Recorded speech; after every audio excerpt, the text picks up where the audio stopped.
Méditation du 15 mai, la journée de la famille.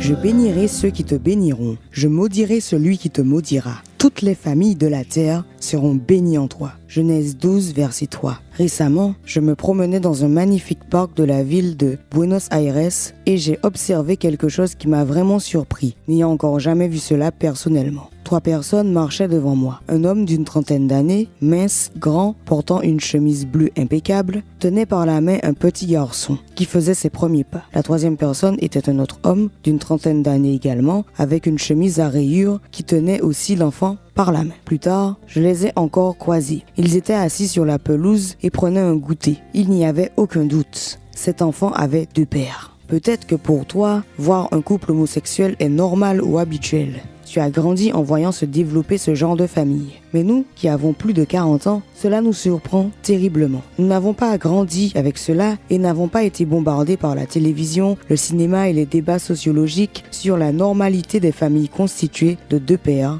ou de 2 mères. Je ne doute pas de l'amour de ces 2 personnes envers la petite créature. Je sais, et la Bible me soutient, que ce n'est pas le plan de Dieu pour la famille humaine. C'est pourquoi l'homme quittera son père et sa mère et s'attachera à sa femme, et ils deviendront une seule chair. Genèse 2, verset 24. Nous ne pouvons pas faire semblant de regarder ailleurs. L'institution familiale, comme Dieu l'a instaurée en Éden, traverse une crise sévère. Chaque jour, il y a plus de divorces. Dans l'église aussi, plus de violences familiales, plus d'adultère, plus de crises familiales. Si quelque chose est la cible des attaques de l'ennemi, c'est précisément la famille. L'Assemblée générale des Nations unies, dans sa résolution 47-237, a même décidé d'accorder aux familles une journée mondiale en leur honneur pour les revaloriser, le 15 mai. Aujourd'hui peut être une journée historique. Prie pour ta famille. Si possible, essaie de conserver son unité et sa pureté. Prie pour que Dieu t'aide à former une bonne famille en suivant son précieux plan divin.